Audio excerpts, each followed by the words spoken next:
involvement with the vocational agriculture as we knew it in those days, and we called it vocational agriculture, and the FFA of America in those days began in the fall of 1955 when I entered the 9th grade at the Murray Training School. I originally didn't even plan to take agriculture in the 9th grade, but the agriculture teacher stopped by my house that summer and more or less, I guess you would say, talked me into enrolling in agriculture that fall.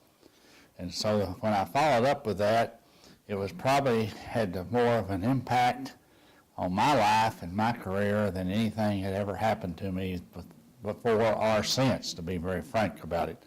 I was very fortunate that I did enter agriculture. I had Charles L. Eldridge as a high school agriculture teacher. I guess everybody thinks almost that their teacher was the best there was, but I certainly would make that argument on behalf of my particular ag teacher. And his telephone number in those days was 753-2579, and I still remember that number and that was, I guess, exactly 50 years ago this fall, because I called him a lot. If my gilts had pigs, I called to tell him.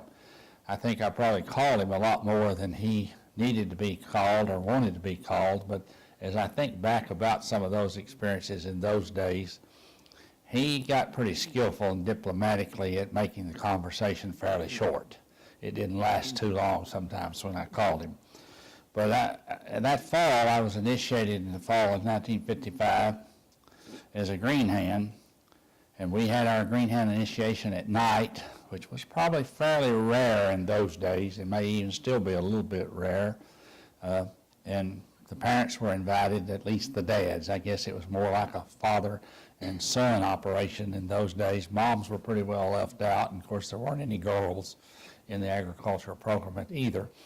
But my dad was very impressed that night with how well the officers conducted that green hand initiation. And he didn't know that I heard him, but he said to the agriculture teacher, Mr. Eldridge, after the meeting was over, he said, "Do you think that it's possible that you can teach my son to be that kind of a leader and be able to do things like those senior officers were doing here tonight?" And Mr. Eldridge said, "Yeah, I think I can." I don't know whether he ever was able to do that or not, but anyway, my father was very impressed. I was very fortunate not only to have a good ag teacher, and I was very fortunate to be associated with other fine students in the program. And I give them about as much credit as I do anybody in the impact on my life, for that matter. There were 7, we had a small group of students in the school, only about 30 graduating seniors, and 7 of those seniors were in the agriculture class. 4 went on to Murray State and majored in agriculture out of that 7, 4 out of the 7. And 3 of that 4 went on and got PhDs, one from Iowa State, one from the University of Kentucky, and one from Ohio State. So that's the kind of students. And then 2 others got master's degrees, and one of those was from Ohio State, and the other was from Murray State. And then the other 2 students that I haven't mentioned, one of them became a full-time farmer and still farms to this day, and the other became the leading car salesman in the city of Murray. He was an outstanding car salesman, and he had won every sales contest that we'd had in school from the 5th grade to the 12th grade. Anytime that there was anything to be sold, be it rat poison in agriculture, be it seed in agriculture, or be it magazines, he always won the school contest. So he was just a natural then to go on to become a salesman. And those 6 other students that I associated with, along with the kind of ag teacher I had, provided a wonderful opportunity. And by the time I was a sophomore in high school, I had decided that I wanted to be an agriculture teacher too. And I wanted to have the same kind of impact on students someday that my ag teacher had had on me. And so that was really, people talk about college being important and so on and so forth, but I think my career and future was pretty much set in high school. It had a lot more impact on my life than anything that ever happened thereafter. But I moved over to Murray State to major in agriculture, along with 3 of the other officers, which there were 4 of us majoring in ag. And that I graduated with 136 hours of credit in 3.5 years, or 7 semesters, and then came to the University of Kentucky to do student teaching. And at that point, there was another event, another person had a major impact again on my life. And that's when I had as a teacher educator Dr. Harold Binkley. And at first, my relationship with him was not necessarily real warm or real cordial. He had been a full colonel in the military, and he operated a pretty tight ship. And but he was probably the best classroom, well, not probably, I'll take that probably word out. He was the best classroom teacher that I had ever had up to that point, or ever since that point. He was absolutely the very best. He was just outstanding in the classroom. And I would have to confess, even though as a sophomore in high school, I had decided I wanted to be a high school agriculture teacher, an FFA advisor.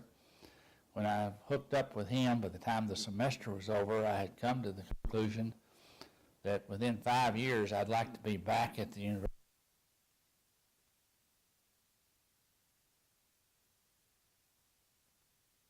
I wanted to be a teacher of agriculture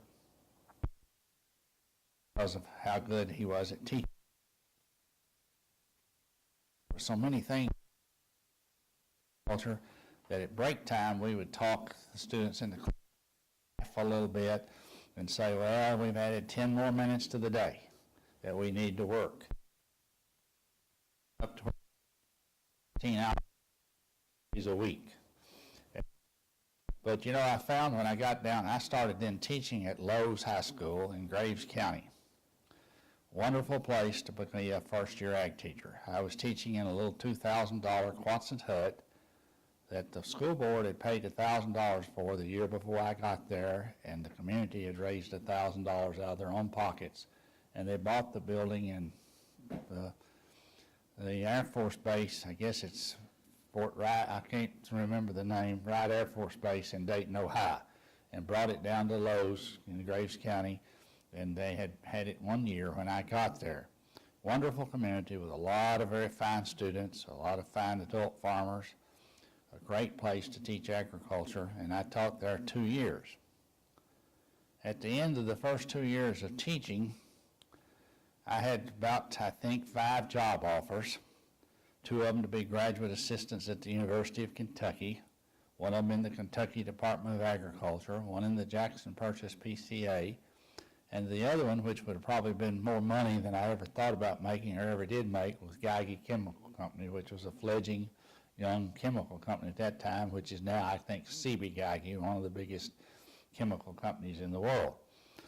But when Dr. Binkley called me and said that June of the second year that he'd like to meet me after the first session of the state FFA convention in Louisville and talk about maybe a job at the university, I think everything else went on hold at that point.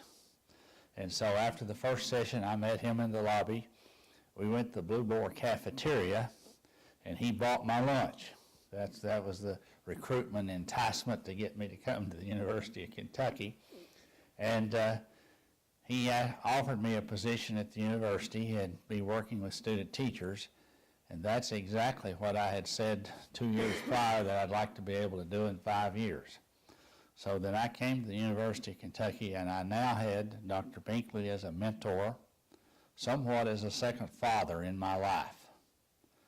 And he had 4 very fine daughters of his own. And I sometimes would tell people today that I kind of became the adopted son that he never had. And he looked after me in ways to help my career advance. It helped me as I worked with students and worked in ag ed. And so I did that for about 38 years. Was very, very fortunate to have many, many fine students in the agricultural program, ag education program, who went on to be very, very fine teachers of agriculture. Still, I'm very fortunate today. I've had 2 grandsons who have also now come through the agriculture program and the FFA program. One's still enrolled at Locust Trace, and the other one is still an FFA member, but he's a first-year student at the University of Kentucky. And many fine students whom I still associate with today. It'd be nice to start naming some of them, but it wouldn't be any stopping to that. Lots of them went on to be superintendents of schools, principals of schools, and some of them put in 30 years plus as just being an outstanding agriculture teacher and FFA advisor. I think the FFA is recognized as one of the premier leadership programs in this country. And I think it truly is. All you have to do is go to the National FFA Convention and see 62,000 people over there and the of the whole thing. But the important thing is that we help a lot of students develop some leadership skills, develop their self-esteem, and that we help them for some careers in life and success in something else. It really doesn't matter. One of the most interesting stories I guess I had that I wanted maybe to relate is a first-year teacher. I went to my first agricultural teachers meeting, which was held at Murray State University. And the president looked over to the secretary, who happened to be Morgan Hill, who was the agricultural teacher at Benham at that time. And they were talking about the charter bus going to the National FFA Convention. And in those days, a lot of the districts took buses. The individual teachers didn't necessarily always drive and take 3 or 4 or 5 students or have a van or an SUV. And we put 45, 48 students on a bus with a couple of teacher chaperones to the National Convention. I had never been to the National Convention as a high school student. And so he called on Morgan and said, whose year is it to chaperone the bus to go to the National FFA Convention? And Mr. Hill said, I'll have to look that up. I don't know. Of course, I didn't really know what was going on. There wasn't any looking it up. He didn't know who the young teacher was in the region. So when they came back to it about 30 minutes later, of course, he found out. And they said, well, it'll be Lowe's and Lone Oak. Well, that's where I was teaching. I thought, boy, that's pretty good. First year, you got to take the bus out to Kansas City. The other teacher from Lone Oak happened to be a person that's well known to a lot of our agriculture teachers, was Harold Wood. And he had been in extension and had just started his teaching career at Lone Oak, so he was the first year teacher too, and I was the first year teacher. And we were very lucky that our schools were the one that it was our years to go. So we loaded up buses in Mayfield, the bus in Mayfield and Paducah, with about 48 students on it. And Tilford Underwood was the ag teacher at Reedland and president of the region. He later became superintendent of schools in McCracken County. And he made the reservations for our hotel. And they're really tough at Kansas City in those days. It was very, very tough to have reservations at a hotel anywhere close to the convention center. So we rolled in there that morning about 4 o'clock in the morning in Kansas City. I was a first year teacher, 22 years old. Harold was a first year teacher, a little bit older than me. We went to the desk and the hotel had never heard of us. They didn't know that there was any such thing as the FFA or the purchase region or anything about it. Now what do you do with 48 students on a bus at 4 o'clock in the morning who hadn't slept a wink all the way out there? And you don't know where to go or don't know anything about Kansas City, and room reservations are tough. So they finally said that they had taken several mattresses off of the beds and replaced them and piled them up in the basement. And they agreed that we could spread them out in their basement storage area, and they would furnish us a couple of bathrooms, and they would let us stay there until they could get some rooms a day or two later, maybe for a few of our people. So that was a pretty tough situation for a 22-year-old first ag teacher. But I called Tilford and got him out of bed at 4 o'clock in the morning. He claimed again that he had made reservations, but it didn't do any good. He tried to talk to him about it too, but it didn't work. To me, the agricultural program, the agricultural education program, and the FFA has been a wonderful ride. It's been a wonderful experience. It still is. I still have the opportunity to be on the Principals Advisory Committee at Locust Trace, to still help judge at the State FFA Convention, to go to activities, to work with students, to be involved in the program. And the agricultural education ag teachers is like a family to a great extent.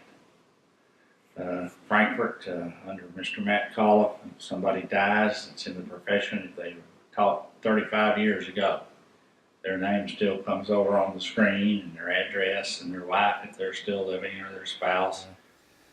We have reunions at Hardinsburg every summer. We have one at Midway for the Central Ag Teachers Association. And this little story will kind of represent what I would like to say about that family atmosphere.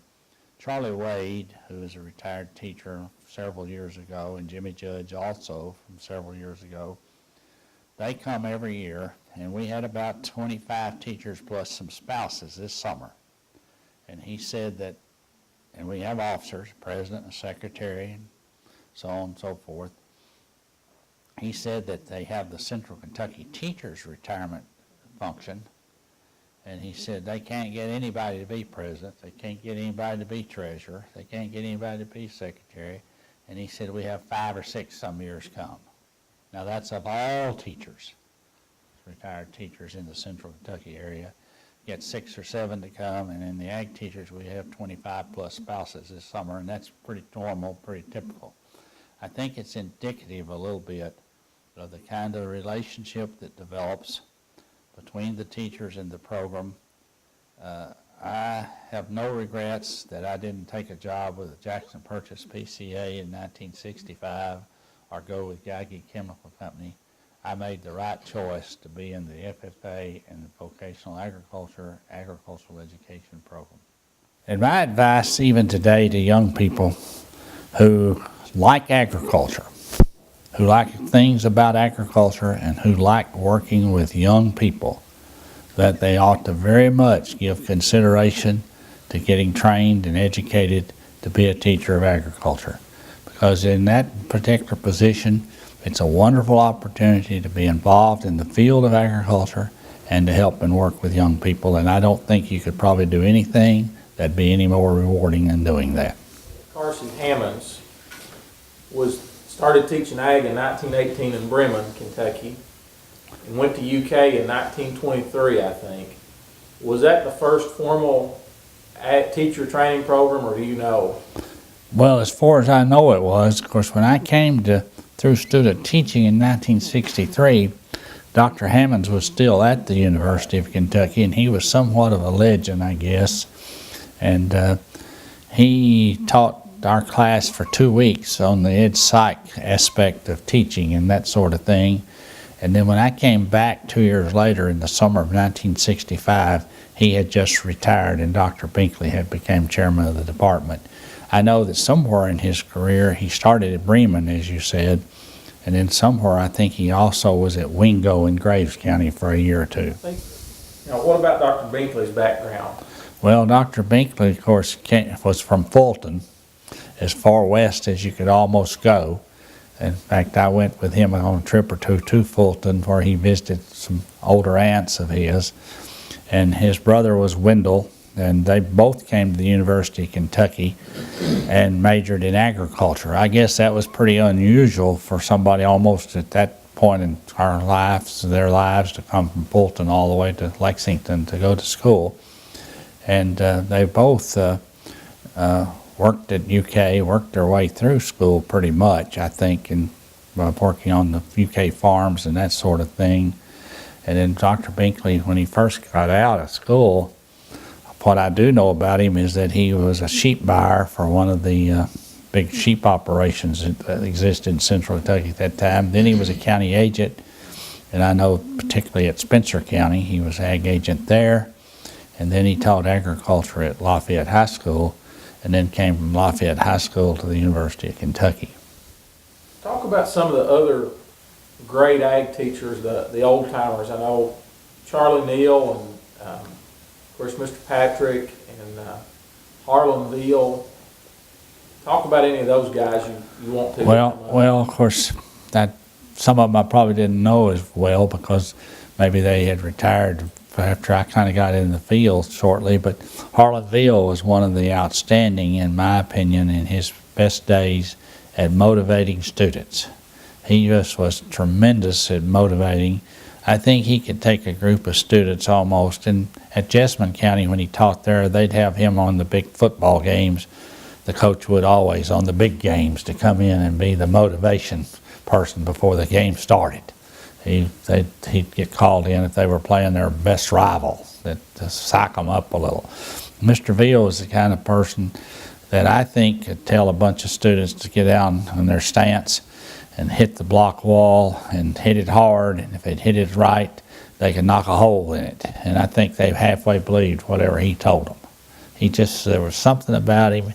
He just had that ability to make you believe you could do whatever he said that you could do, even if you probably couldn't. And he was just a great motivator. And there's just been so many really outstandingly good teachers. Jerry Greer down in Barron County was an outstanding ag teacher, in my opinion. He was one of those kind of teachers that had good relationships with students and good classroom skills as well. And I don't know, the list could go on and on. Some of the ones even that are teaching today that come to mind, like Jeff Hayes. I think he's one of those kinds of younger ag teachers.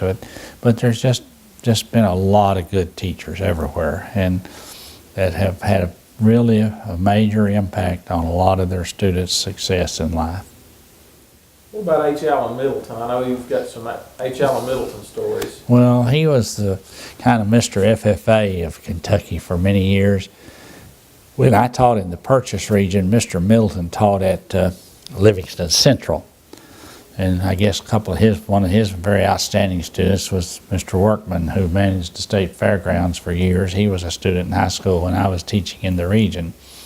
And Mr. Middleton taught at Livingston Central. He was a confirmed bachelor. His whole life was teaching. One of his things he was very interested in back in the 63, 64 era was the scrapbook, and that used to be a highly, highly competitive event in Kentucky. It got to where it was so competitive that they just kind of did away with putting first and second and third place on it. And I remember the one year when he brought his scrapbook in, they had drilled holes. You could only have one cover. And so they just expanded the book, the National Scrapbook, like this, and they got big long bolts and drilled holes through it and put washers and nuts on it. And so they'd bring in one scrapbook, it'd be about that thick. And it's kind of hilarious when you stop and think back about it a little bit. But Mr. Middleton told me that was back in the days of the Sylvania Blue Dot flash bulbs, and you had to take them in to have the pictures all developed, which was pretty expensive. It's not like this digital world we live in today.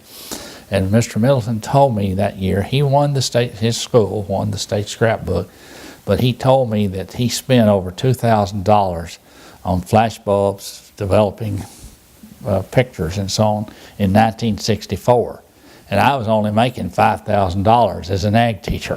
That was, $5,148 a year is what I was making, $99 a week. And he said he spent over $2,000 just on that scrapbook. But that was his life, of course. And he went on and taught at Bourbon County, Todd County, Spencer County. And he was very competitive. He put in a lot of energy and effort in helping students, I guess, to be active and excel in the FFA. He was probably, I don't know if he taught agriculture or not, but he was very superior at the FFA activities. I would hope that he taught some agriculture as well, because my own concept is, I probably throw this in, that in the FFA, activities ought to grow out of the classroom instructional program. If we have a livestock judging team, we ought to teach livestock judging to all the students in our class so that they all learn. And I think that's whatever we may teach, whatever we may do in the FFA, we ought to teach the students how to do and perform, and not just ride the coattails of maybe some particular student whose parents are good at something and have helped them to do it. But we need to help all of them learn how to do what it is. Tell a story about the teacher at Muhlenberg County that had the car didn't have brakes. And That's Bert Dillahay. And Bert Dillahay was kind of a legend too of his own right. He taught at Carlisle County, Cunningham and Bardwell in his earlier career, which were two schools in Carlisle County. And the story that I was told by one of my teachers at Lowe's, who had been his student at Carlisle at Bardwell, Mr.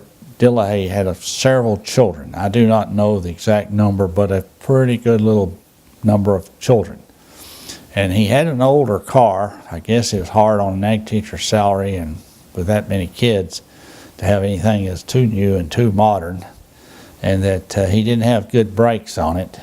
So the story was that the students under Mr. Dillahey's supervision got out and put a couple of posts in the ground, down in the ground, so that it was kind of downhill to the ag department behind the school where he taught. And when he came down the hill, then he could make the final stop by hitting the post and not keep going on. And of course, he probably had them real bumpers on his car at that time that could take a little bit of an impact. And supposedly he took a lot of field trips, and he would just have the kids, probably didn't have large classes, and I only had like 50 students at Lowe's, and today a lot of our administration and people would think that's not enough students, but it makes you able to really work with them. But he would took a lot of field trips, and they would stand on the running boards on his old car and hold on. I wouldn't be surprised if one or two set up on the hood. I don't know that, but so whenever he would come in from a field trip, before they'd ever hit that post, they said they'd all jump off the running board and jump off the fenders and so on and so forth. So I always thought, wouldn't that be a real sight to see that happen? Of course, there's a lot of stories they told about Mr. Dillahey, and I don't, some of them I probably shouldn't say. But then he moved up to Muhlenberg County, and that was back in the civil defense days when we were watching for the Russians to invade us. And I don't know how many people will be around that still remember that. But in Murray, we built a tower in the city park, and it was so many feet up in the ground, and you sat out there with binoculars watching for the Russian MiGs to invade us. And in Muhlenberg County, Bert volunteered to build the tower on top of the ag department. It was a flat-roofed building, and he said that the FFA would man that booth, and watch for the Russians from coming into Muhlenberg. And anyway, the FFA boys kind of played out on him. And he wound up having to be up there at the weekends making sure that the Russians didn't hit Muhlenberg County. And so we all had a pretty good laugh about that. One year when I was a high school student at the state fair, Mr. Dillahey rolled in. We were loading up to leave. Everything was over, and Mr. Dillahey knew my ag teacher pretty well, and he pulled up right beside us, and he got out, and he said, "Where do we go to register, Mr. Eldridge?" And Mr. Eldridge said, "Register for what now, Bert?" And he said, "Well, for all the FFA contests." And of course, my ag teacher had to tell him, well, they were all finished and gone, and the awards program was over. Mr. Dillahey got there a couple of days late. So he was a character in his own right, but I guess he did a lot of good for students as well as a lot of other people do. Will you tell Pour It On Linmo? Well, the one story is that Linmo Biggs was one of the fathers of Fred Biggs and Jennifer Biggs. I had Fred in class. And Linmo was a dairy farmer and lived in the Lowe's community. And we were going to have a hayride, the home ec teacher and the ag teacher.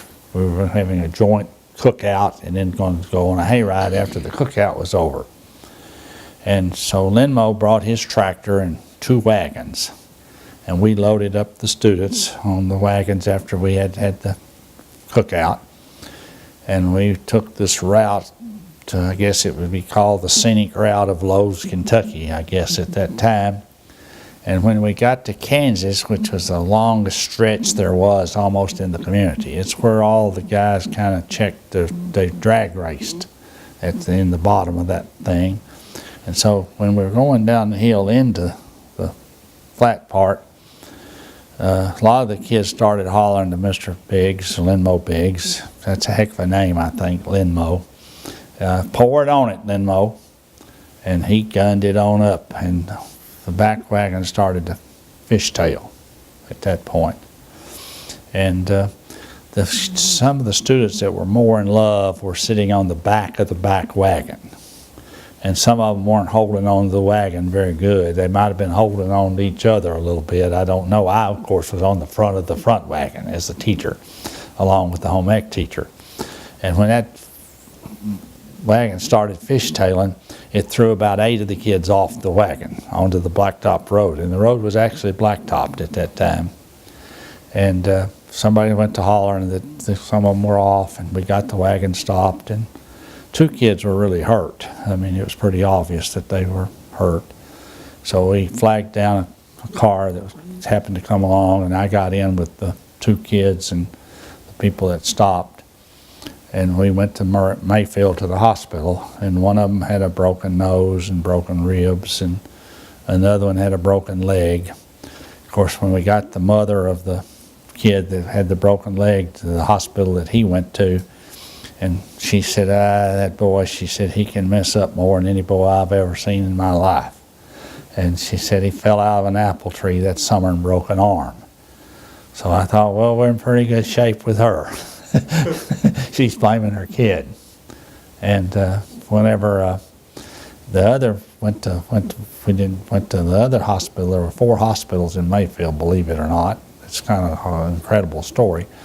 Her mother was a little bit surly, and she wasn't too pleased that her daughter had broken ribs and a broken nose.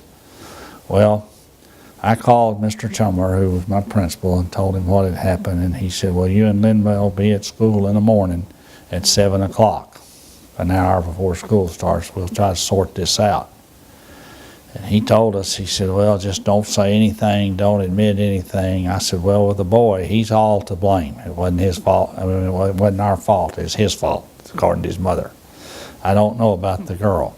Of course, he came in with a cast on his leg and everything, and he was a hero, you know, kind of in the school.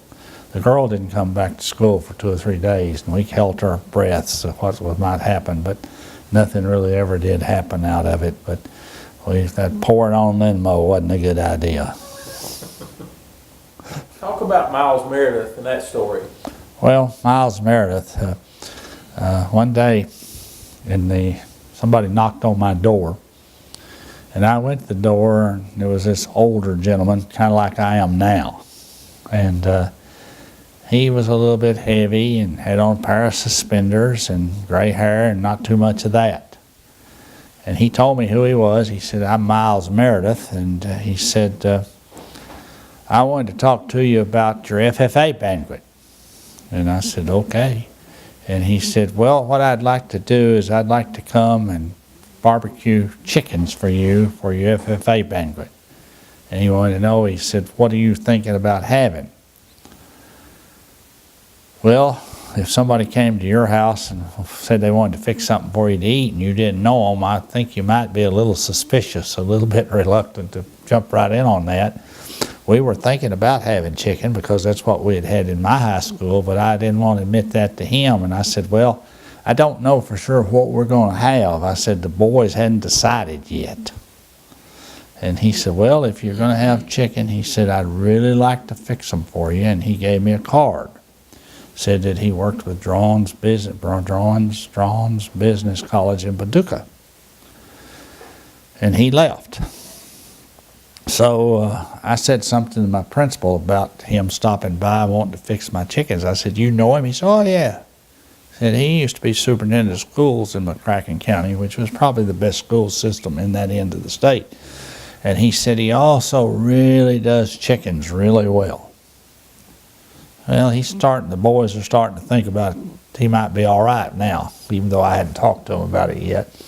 So then I saw Mr. Montgomery, W.C. Montgomery, who was the head of the FFA in Frankfort, the Matt Colliff of today.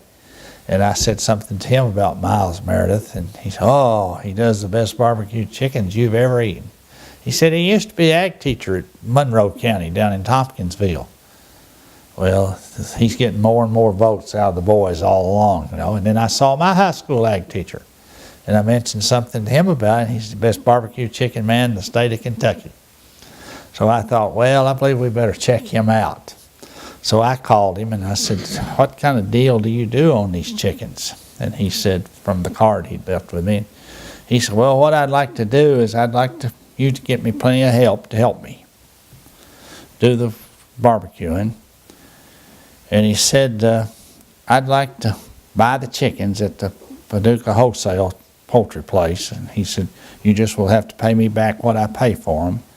And he said, I will mix the sauce myself, and it'd be real cheap since we'll mix it and not buy it. But he said, I'd also then like to come that week before the banquet and teach at least your freshman class a lesson on how to barbecue chickens. And then he said, I'd also like to probably put on a couple of extra chickens on the grill. And he said, I'll pay for them. But he said, I'd like to use them for my next fishing trip. He said, I'll freeze them and take them on my next fishing trip. And he said, I'd also like an invite to your banquet that night. Well, that all seemed pretty good. I said, well, what do you charge? He said, oh, it's all free. He said, I don't charge anything. And he said, if you want to have baked beans, he said, I'll fix those from scratch and save you quite a bit of money on that too. So I can still see him on my blackboard. It was a green board in those days. That was progress, I guess, in that $2,000 building. And we had a green chalkboard. How should we barbecue chicken? The old problem-solving approach that ag teachers used in those days, which was still a mighty fine approach in my opinion. And he had the things to consider: the size of the chickens, which is supposed to be 2.5, 2 1/4, 2.5 pounders. That was in the conclusion. Of course, you can't hardly find them that small today. Chicken breasts weigh that much today, I think, let alone the chicken. And then the kind of fire to have, and mixing the sauce, and you're supposed to put 5 ingredients in it. I don't know if I can remember them all or not. One was not margarine or butter, oleo, which was the first brand of margarine that came out. So the conclusion had oleo, black pepper, red pepper, vinegar, and salt.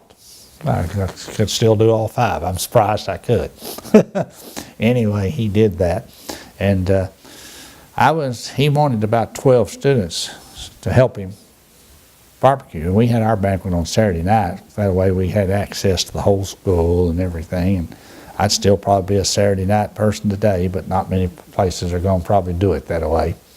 That's an extra work day sometimes. But I didn't have enough people lined up to help him. And he told the boys in the 9th grade, that's the class he wanted to teach.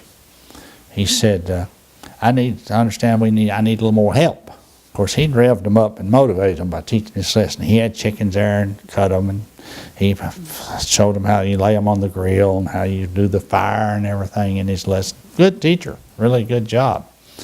And he said, I need some more help than what Mr. Byers has got lined up.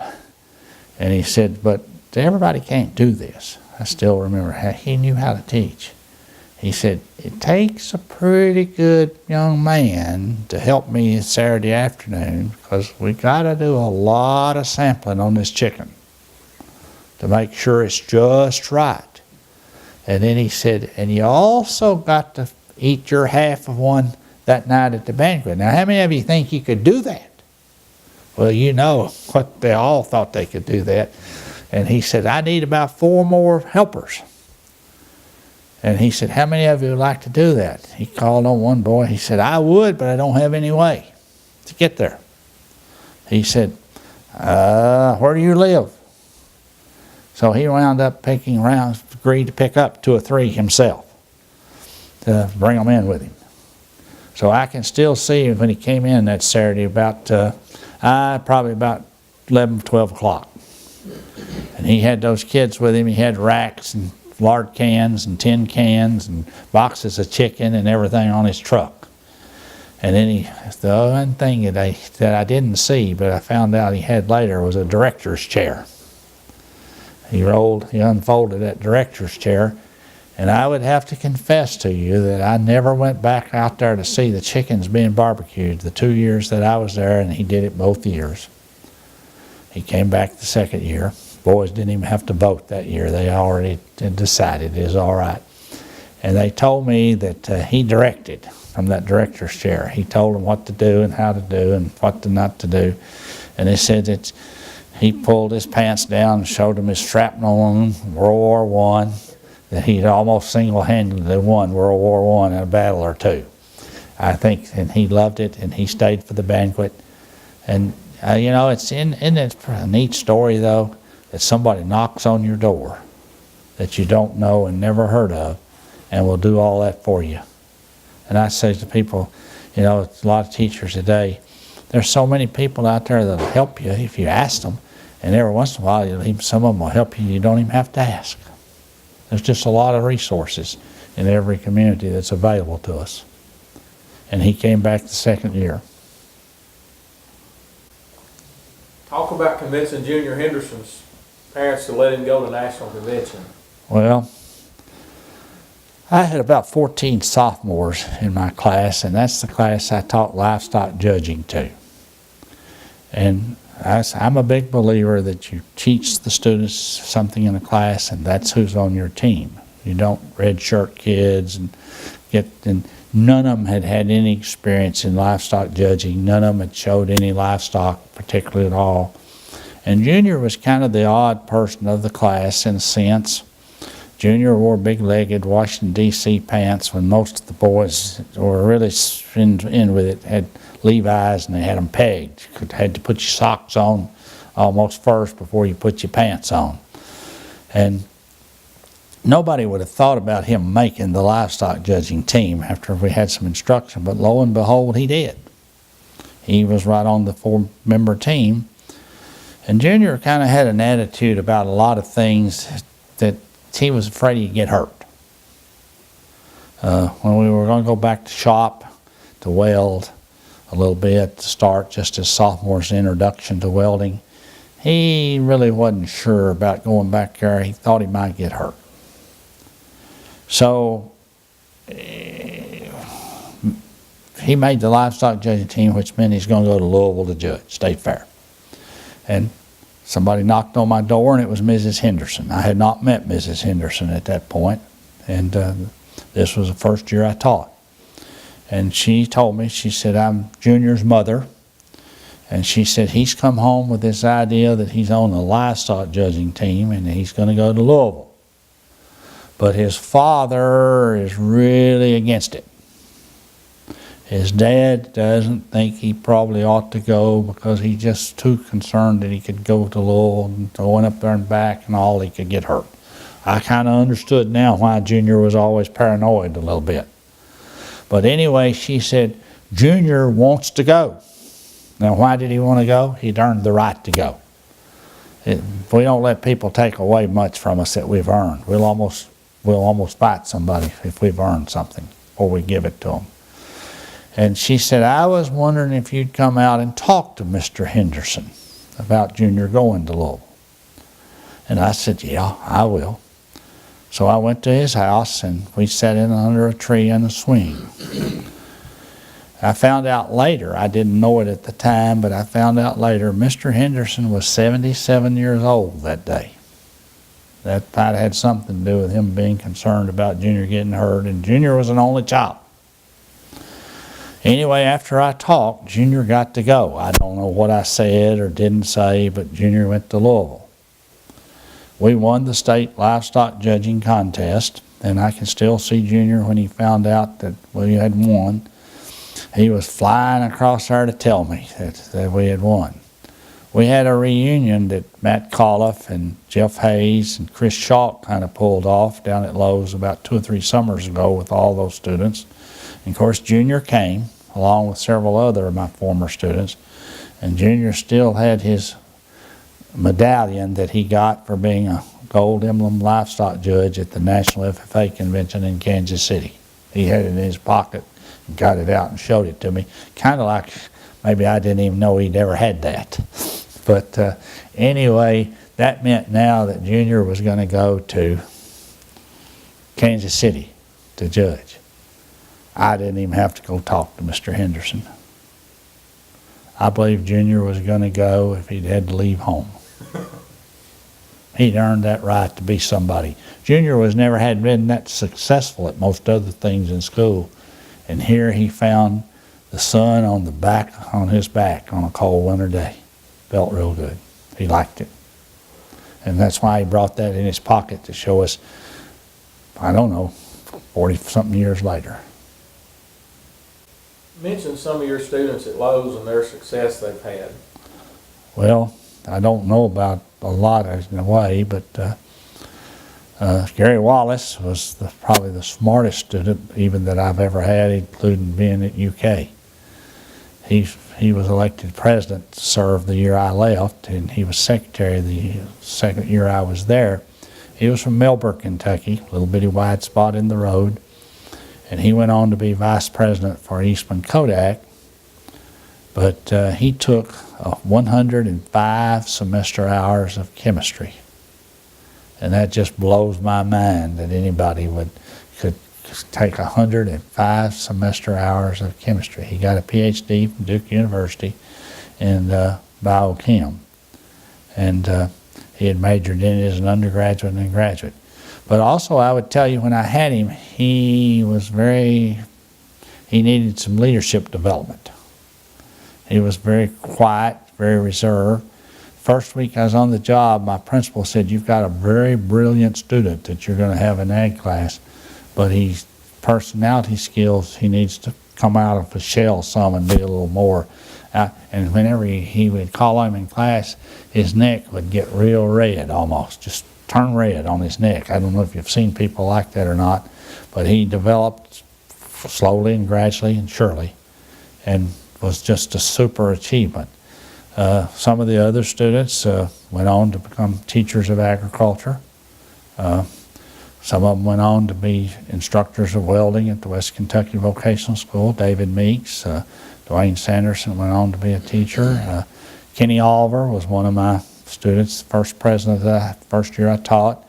Kenny taught ag at Boone County and then down at Graves County and so on. Was really a truly, truly, truly solid leader. Just a real leader.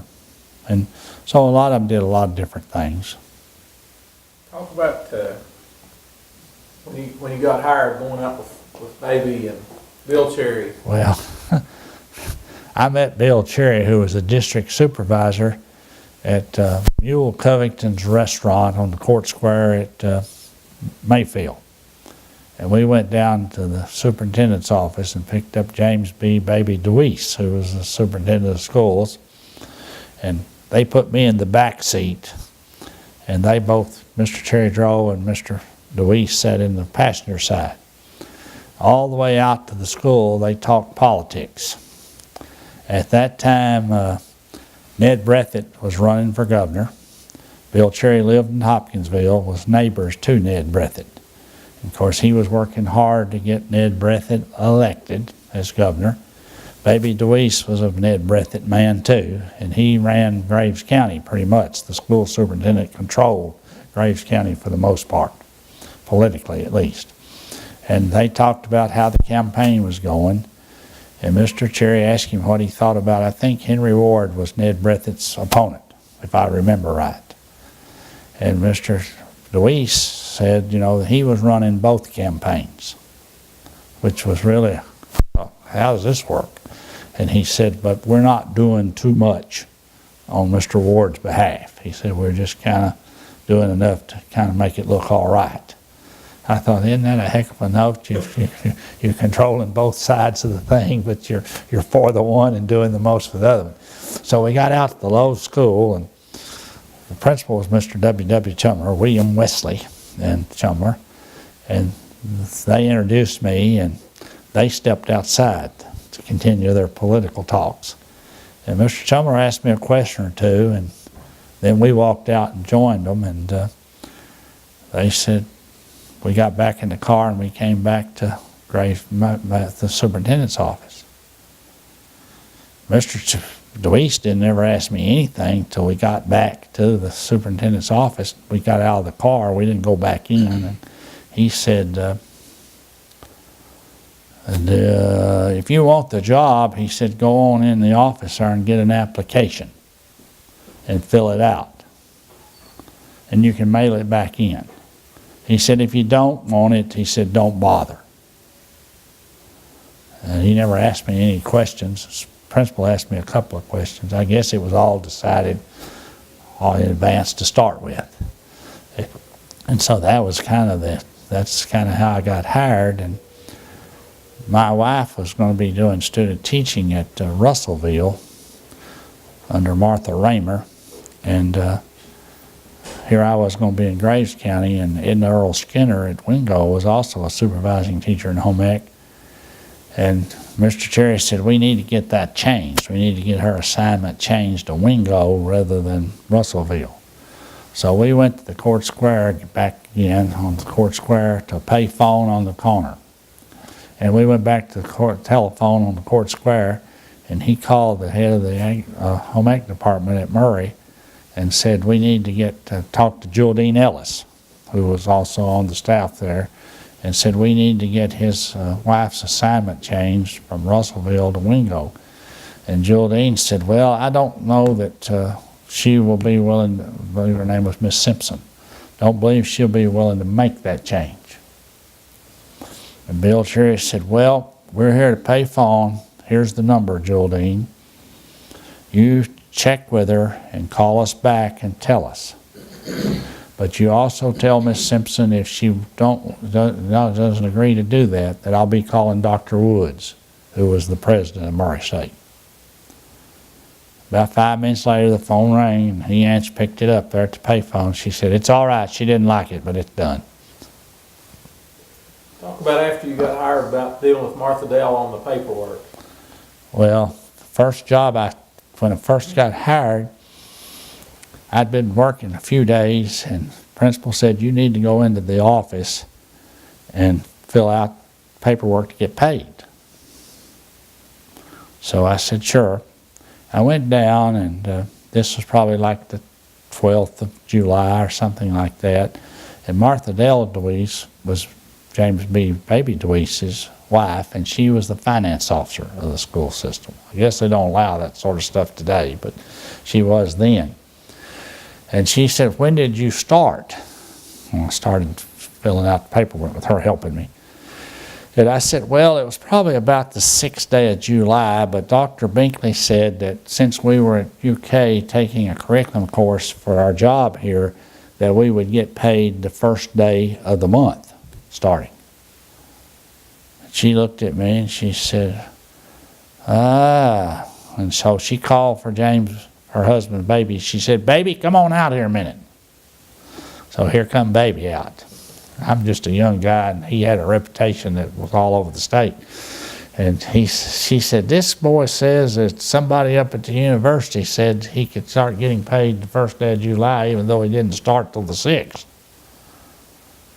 He said, well, we better check that out. He said, who should I call to find out about that? I don't agree with that. I said, well, Bill Cherry is the district supervisor. He said, I need somebody who knows more than he knows. And I said, well, Mr. Botto in Frankfurt is a state director. So he had Martha Dale to get Mr. Botto on the phone in Frankfurt.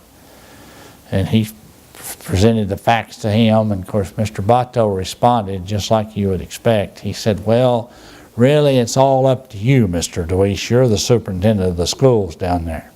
That's all he wanted me to hear. That's the whole purpose of it. He hung up the phone and said, well, I guess you know now when you get started getting paid. Well, I got paid the 1st of July. He just wanted me to understand he was in charge of the Graves County school system. Not Dr. Binkley. Yeah. You would mention real quick about the big farm in Mayfield. Foster's 4-star? Or? Well, that was an interesting experience. Willie Foster owned Foster 4-star, Foster Lane. He owned Curly Clothing and all kinds of things in Mayfield. And Danny Briscoe had been State Star farmer. Not Danny Briscoe. He was from Briscoe High School. And Danny's last name is escaping me right this minute. He'd been the State Star farmer, and he was the dairy herdsman for them. And I developed a good relationship with him and bought Jersey heifers reasonable for boys to have his projects and so on. And I'd go out there to visit some with him. And he told me that whenever they had state police at both ends of the Foster 4-star lane, that's when Governor Breathitt was going to land out there on the airstrip at the farm and talked to Mr. Foster about what needed to be done and whatever they would do. He told me, he said, you know, what they do is they decide where they're going to improve a road, and Mr. Willie gets his people to go up and down that road and have people to sign a petition to try to get that road improved. And so then whenever it's announced it's being done, Mr. Willie gets a lot of credit, but it's already been decided. He and the governor decided it'd be done before they ever sent out for the petitions. And he also told me once that the IRS was suing Mr. Willie for back taxes, and he said they practiced the trial for several days there on the farm. They brought in lawyers to be the prosecuting side and the defending side both, and they grilled them and put them through the questions and so on. He said they had the electrician up there one day, and he couldn't say the right answers. They coached him, but he couldn't do it right. So finally they just decided that they were going to have the electrician team testify at the trial, he said. But it turned out that the government decided Mr. Willie didn't really owe anything, I think, in the end. They beat him at the trial. You went to FFA camp as a student, didn't you? Twice, 2 years. Tell a little bit about what it was like. Well, I think we enjoyed it. It was a great experience. Our ag teacher was, at the time, taking quite a bit of medicine for ulcers and so on and so forth. And I remember that we packed him in his bed all the way out and put him on home plate on the baseball field. We thought that was a great event. He slept the rest of the night out there. Who was the camp director when you Jim Maddox. He ran that place tough. He was pretty hard-nosed. But he was a good man. And he mellowed a little in life as he went on, but he was a pretty tough camp director. He didn't put up with much. He'd roll around with that big old flashlight at night, and if you were out of line, he wasn't above putting you on a bus and sending you home. Where was the state convention when you were a student? Well, as best I remember, is at Kentucky most of the time, Kentucky Hotel in Louisville. I'm going to ask about some old-time staff members, and you can just say a word or two if you want to. E.P. Hilton. Well, Mr. Hilton was a big man and well regarded. He was big in stature, pretty tall, and he kind of talked kind of fast, and I guess had a lot of influence on the ag ed program. M.M. Botto. Well, Mr. Botto was a soft-spoken. He had been a Latin teacher in high school, which you don't have many ag teachers teach Latin. He was a gentleman in my regard, and very kind, and very concerned, very interested in people. If you were a new ag teacher and he was at camp, he'd sit down by you and talk to you a little while, find out, get to know you. Very, very, very good man, in my opinion. Now he was from Boston, right? That's correct. What about Bob Kelly? Well, Bob Kelly was from Callaway, my home county, and his first wife, her tombstone with her name on it and his name on it too, is just about 20 feet from where my mom and dad are buried. I can stand at their grave and see his first wife's tombstone and see his name, but of course he wasn't buried there. That was wishful thinking, I guess, on somebody's part. At that time she died at a young age. And Mr. Kelly had a memory like an elephant. He remembered everything. He kept up with everything. And sometimes he could be pretty tough in terms of what he wanted, the way he wanted things to be, but he worked hard. He believed in hard work and believed ag teachers all ought to work hard too. What was his famous line, men were at a crossroads? Yeah, almost every year at the teachers conference, we were always at the crossroads. If we don't get it right, we're going to go under. You mentioned Jim Maddox, but anything else about him? No, Jim was a very good man. He worked hard, and I think very highly of him. What about W.C. Montgomery? Well, Mr. Montgomery was the first FFA person that I worked with, and he was a very good executive director of the FFA. A lot of those officers in those days, they speak very, very highly of him. He got to be the state director, and he wasn't as good, I think, in the state director's job. and it was at a very turbulent time for ag teachers. And Mr. Cox, who was my next door office mate, always used to say Jerry would have been better off if he'd just stayed in the job he had. And I think that happens sometimes to people in life if they just it's kind of like in everything else. They have one restaurant, and it's very successful, and they expand to 3, and they don't do so well. They can't manage 3, they can manage 1. But anyway, he was very likable, and the teachers thought very well of him, but when he got to be state director, he lost some of that teacher support. One other thing I meant to ask you earlier, when you started teaching, were there any of the segregated programs left in West Kentucky? Or? Just the ones in Hopkinsville is all that I was aware of, and Big Norton, if I said the right word, Snorton, Big Snorton and Little Snorton. That's the only 2 black teachers. One was tall and one was short. We called them Big Snorton and Little Snorton, and that's the only 2 that I know of. And I think the one teacher educator was still left over at Kentucky State that came around some. Oh, tell the Steve Davis story. Well, I love that story. My next door neighbor is Carrie Cawthon, and Carrie's brother, Steve Cawthon, was the rider of Affirmed, the last winner of the Triple Crown jockey race. And his brother Steve, when he was a freshman at Walton Verona, he had Steve Davis, one of my former students, as his ag teacher. And Steve was a young beginning ag teacher, and little small guy, thin, kind of like a little Benny Rooster. And in those days, students had to have a sheet of paper and write down what their career objective was. And at least the people in Frankfort told all ag teachers they had to have that, and they had to have it in a folder if they got federal money. And some ag teachers actually did it, and some said, they'll never nobody check that, and it never happened anyway, which they didn't. But anyway, Steve Davis was right on it. So he had his little freshman boy, Steve Cawthon, was 14 years old, sitting in one of those chairs, and he got him all a sheet of paper and said, fellas, write down exactly what your career objective is. And he gave them some help and ideas. And he did just as a good teacher ought to do. He walked around to see what they were doing, that they were working on it and putting it down. And Steve Cawthon wrote down on his paper to be a jockey. And when Steve saw that, as he was walking around, he stopped and he said, son, race that out, mark through it, and put something down there that you'd have a chance to make a living at. That's a pretty neat story, isn't it? I think he made a living being a jockey. That's one of my favorites. Well, if you don't have anything No, else, I don't. that's all I had. That's all.